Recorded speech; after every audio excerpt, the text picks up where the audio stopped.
គណៈបកកម្លាំងជាតិខេត្តសៀមរាបបើកិច្ចប្រជុំប្រចាំខែដាក់ចេញនូវផែនការត្រៀមលក្ខណៈសម្រាប់ការបោះឆ្នោតឆ្នាំ2027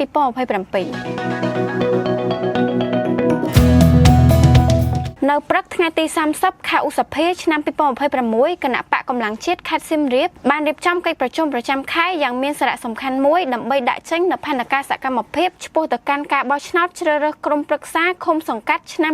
2027ខាងមុខកិច្ចប្រជុំនេះបានប្រព្រឹត្តទៅក្រោមអធិបតេយ្យភាពរបស់លោកសុកកំសែងប្រធានក្រុមការងារគណៈបកខេត្តសៀមរាបដោយមានការអញ្ជើញចូលរួមពីសំណាក់ថ្នាក់ដឹកនាំក្រុមការងារគណៈកម្មាធិការប្រតិបត្តិខេត្តក្រុងស្រុកនិងក្រុមប្រឹក្សាក្រុងស្រុកសរុបប្រមាណ80នាក់ដើម្បីរួមគ្នាពិភាក្សានិងកំណត់ទិសដៅយុទ្ធសាស្ត្រក្រោយការប្រកាសបើកកម្មវិធីដោយអាដាមសំសុរិយាប្រធានប្រតិបត្តិខេត្តរួចមកតំណាងគណៈបកមកពីបណ្ដាស្រុកក្រុងទាំង13ទូទាំងខេត្តសៀមរាបបានឡើងរាយការណ៍ជាបន្តបន្ទាប់ពីបច្ចុប្បន្នភាពនិងវឌ្ឍនភាពនៃរចនាសម្ព័ន្ធនិងបញ្ហាប្រឈមនៅតាមមូលដ្ឋានរៀងៗខ្លួន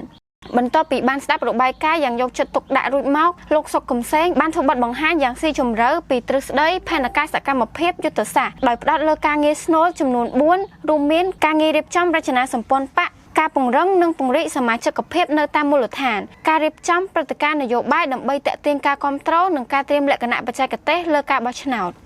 នៅក្នុងបទបង្ហាញនោះប្រធានក្រុមការងារខេត្តក៏បានគូបញ្ជាក់យ៉ាងច្បាស់ពីធនធានសំខាន់ៗចំនួន4ដើម្បីធានាឲ្យផែនការសកម្មភាពខាងលើដំណើរការទៅបានដោយជោគជ័យធនធានយុទ្ធសាស្ត្រទាំងនោះរួមមានធនធានមនុស្សធនធានហិរញ្ញវត្ថុព័ត៌មានពេលវេលាទន្ទឹមនឹងនោះរបៀបវិរៈនៃការគ្រប់គ្រងហិរញ្ញវត្ថុនិងដំណាភាពផ្ទៃក្នុងក៏ត្រូវបានលើកយកមកជំរុញផងដែរដោយក្នុងនោះលោកអង្គសុផារិតហេរញ្ញខេត្តបានធ្វើបទបង្ហាញណែនាំអំពីការប្រើប្រាស់ទម្រង់ថ្មីនៃរបាយការណ៍សកម្មភាពការងារនិងចំណាយឲ្យបានត្រឹមត្រូវដើម្បីរក្សាតម្លាភាពនិងភាពជឿជាក់ភ្លាមៗនោះដែរអាដាមជួនសាវរីអនុប្រធានប្រតិបត្តិខេត្តក៏បានឡើងអានរបាយការណ៍ចំណូលនិងចំណាយរបស់គណៈបកខេត្តនាពេលកន្លងមកជួនអង្គប្រជុំទាំងមូលបានជ្រាបប្រកបដោយភាពច្បាស់លាស់និងតម្លាភាពខ្ពស់ជាទីបញ្ចប់កិច្ចប្រជុំដ៏មានសារៈសំខាន់ពេញមួយព្រឹកនេះត្រូវបានសរុបលទ្ធផលនិងបិទកម្មវិធីជាផ្លូវការដោយលោកមុតម៉ូឡាអនុប្រធានក្រុមការងារគណៈបកខេត្តសៀមរាបលោកបានថ្លែងនៅការកោតសរសើរចំពោះស្មារតីទទួលខុសត្រូវរបស់តំណាងក្រុងស្រុកទាំង13ព្រមទាំងបានក្រើនរំលឹកដល់សមាជិកសមាជិកាទាំងអស់ត្រូវនាំយកទម្រង់ការងារនិងផែនការសកម្មភាពថ្មីនេះទៅអនុវត្តនៅតាមមូលដ្ឋានរៀងៗខ្លួន